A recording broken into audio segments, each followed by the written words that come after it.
Money FM 89.3. Best of breakfast. Companies to watch. That's right, companies to watch, and we've got Dan Koh to walk us through what's on his radar. That's right. Happy Monday, Ryan. How was your weekend? Pretty good. I had a pretty fun weekend. How was yours? Recovery weekend for me. I had a long Saturday night, but it's good. I had a fruitful one catching up with some friends. So yes, let's get you started with companies to watch. That's a segment where we spotlight and stock you up with ideas of companies that will call for your attention. So we're looking at hidden gems and warning signs to steer clear of. 8855-0893 and tell us whether you think it's going to be hot or not. Ryan, you ready? Yeah, this is going to be a company that you probably would have heard about. Oh yeah, you've probably seen it as well. I mean, it's all over the island. We're turning our attention to an automotive giant that up until recently has been dominating the electric car space with a good reason. Now, Ryan, in the EV space, are there any cars that appeal to you? There are plenty of names in the EV space, and of course... Care to disclose? Tesla is one of them. BYD is one of them. NIO is one of them. Li Peng is one of them. You have Li Auto as well. The list goes on. And of course, the incumbents joining the bandwagon. Yes, so many names. Many to choose from. But today we're going into Tesla, which is, looking to build a world powered by solar energy, running on batteries, and transported by electric vehicles. So you probably would have seen the iconic T vehicle that's been driving all across the island. And whatever your opinion may be on Tesla's Elon Musk, there is no denying that the car company itself has been one of the biggest disruptors in the automotive sector for decades. But Ryan, did you know that the stock is down almost 30% year to date to $262.67? Now, that is a remarkable downtrend for them because Tesla stock has never seen this stretch of red, at least for its 15 years as a public company. So it's a really, really deep losing streak for Tesla for 7 straight weeks since Elon Musk went to Washington to join the Trump administration.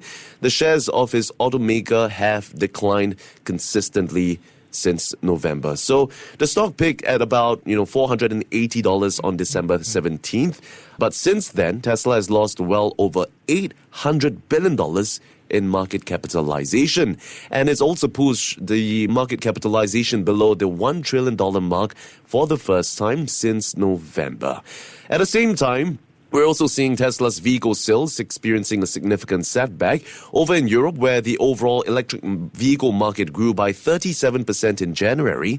Tesla's sales actually plunged by 45% during the same period. Meanwhile, if you're looking over in China, we've got their Passengers Car Association just reporting that, Tesla's shipments plunged 49% in February from a year earlier to just over 30,000 vehicles. So if you look at it now, I suppose in some sense, consumer interest might be shifting away from Tesla. Yeah, I think that's a great snapshot of all the headwinds Tesla's been going through. But also, if you take a step back, I think you get a more complete picture. You might know that Elon Musk is pretty much the world's richest man right now. Yeah. And a lot of it is tied to Tesla's stock, which in the past 5 years is up 620%. So Tesla's stock has been on a pretty good run in the past few years. It's only in recent times that it's now seen some profit taking, change in sentiment. That's why you're seeing it going through a bit of a slump right now. But I guess the next question is, where does it go from here?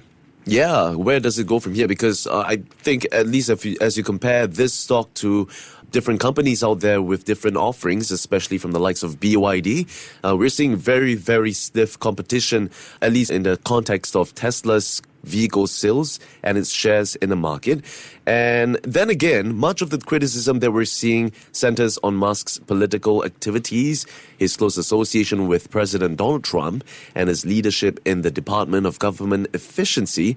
They've all stirred considerable amount of controversy for Elon Musk. Do you think that's good business for Tesla, being associated with Donald Trump? I've seen a lot of people saying they will boycott Teslas because he's involved. So I'm wondering if that's going to be a distraction. Yeah, it seems like a lot of them are taking that into consideration. I mean, they did have an initial search knowing about his association with President Donald Trump back in November and December, but recent developments ranging from contentious job cuts to provocative public statements, they've all appeared to be causing a shift in sentiment for Elon Musk. And if you remember as well, Ryan, just before he took on the role, Musk was already heading up many private ventures from the likes of artificial intelligence startup XAI, social media company X, and the aerospace and defense contractor SpaceX. That being said, a lot of reasons for Tesla's shares to continue to at least stay within the downside. In fact, we've got several analysts from the Bank of America, Bard, and Goldman Sachs all cutting their price targets on Tesla and all attributing it to the fact that Musk is just simply getting too political. So, that being said, verdict for me, I'm going to go with not. Yeah, you really laid out all the issues that Tesla is facing, and I'm wondering how one man can handle so many jobs unless he has cloned himself, which I wouldn't rule out with Elon Musk. Oh, anything can happen with Elon Musk. And as of the 10th of March, 2025, we've got TipRanks, Yahoo, and Barron's all giving it a muted response. Hold rating so far. And that pretty much wraps it for our analysis of today's Stock in Focus, Tesla. Now, Ryan, did you know that Elon Musk is not the original face behind Tesla? Huh? Yeah. I've always associated him with Tesla. So who is it? Now, Tesla was named after inventor Nikola Tesla by its original founders, Martin Eberhard and Mark Tappening. I hope I didn't pronounce that wrongly. But Elon Musk wasn't part of the company during its inception and joined only during its initial rounds of funding in 2004. He only became CEO in 2008. And from this point, led the company's product design, engineering, and global manufacturing plans.